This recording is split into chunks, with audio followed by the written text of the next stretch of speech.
Welcome sa Tinig ng Bayan! Boses ng masa para sa masa! Kung gusto mong marinig ang totoo, like, share at subscribe ka na! Magandang araw mga katinig ng bayan! Ngayong araw pag-uusapan natin ang latest na issue na umuuga pa raw sa Senado, yung impeachment ni Vice Presidente Sara Duterte. Alam natin, matindi ang eksena sa likod ng impeachment complaint na ito. Kaya bigyan natin ng konting pansin ang mga pahayag ng ilan sa mga senador na malapit o kontra kay VP Sara. So, chill lang mga tropa! Let's get into it! Para sa mga bago pa lang nakasubaybay, ano ba tong impeachment complaint laban kay VP Sara? Umano'y mga paratang ng katiwalian, paglabag sa konstitusyon, at mga iba pang mga alegasyon na pumupunta sa House of Representatives. Noong Pebrero 2025, pinasa ng House ang impeachment complaint, kaya ngayon, nasa Senado na ang proseso. Pero parang drama sa teleserye, may mga delay at mga pasikot-sikot sa Senado, kung saan ang mga Duterte-aligned senators ay kumpiyansang ipagtatanggol si VP Sara. So isang nakakatuwang bahagi rito ay yung mga sinabi ni Senator-elect Rodante Marcoleta. Ang sabi raw ni Marcoleta, quote, "Lintik lang ang walang ganti. Humanda sila. Ayaw nang tumigil, korbahan natin." Grabe to. Parang nagbabala siya sa mga kritiko ni VP Sara na huwag umasa na maaalis siya sa pwesto. Si Marcoleta, bilang incoming senator at kilalang supporter ng Duterte camp, ay talagang naniniwala raw na matatag si VP Sara at di basta-basta matitinag. Parang sinasabi niya, itaga mo sa bato, walang mangyayari. At syempre, alam natin na may lakas siya sa Senado, kaya ang kanyang salita hindi basta salita lang.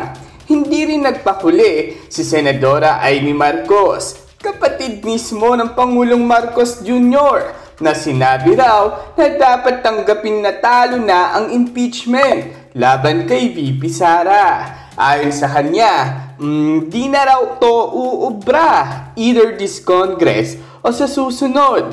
Maliwanag na malakas ang suporta sa VP sa Senado, lalo na kung ang Duterte Black Alliance ay nasa likod niya. So, isang malinaw na mensahe ito na kahit anong spin, may mga nakahandang depensa para kay VP Sara. Pero syempre, hindi mawawala ang boses ng oposisyon. Si outgoing Senate Minority Leader Coco Pimentel ay nagsabi raw na dapat ay hindi na dapat i-delay ang impeachment trial ni VP Sara. Binanggit niya na ayon sa konstitusyon, dapat forthwith o agad-agad na umpisahan ang impeachment trial. Isang paalala ito na ang proseso ay dapat sundan ng Senado ng maayos at hindi dapat maging larangan ng political games. So ano ang masasabi ng mga netizens sa mga pahayag na ito?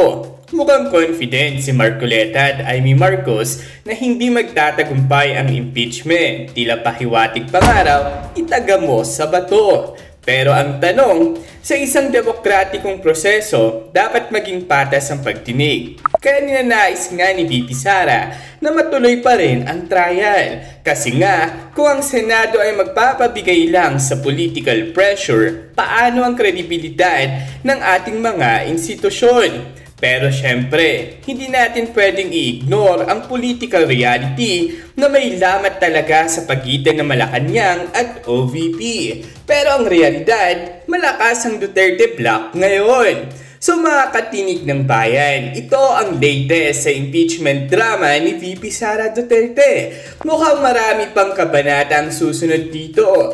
Kaya bantayan natin ang mga susunod na developments. At kung pagbabatayan pa nga mga usaping umiikot ngayon sa mundo ng social media. Sabi pa nga sa balita, just accept that VP Sara impeachment has already failed.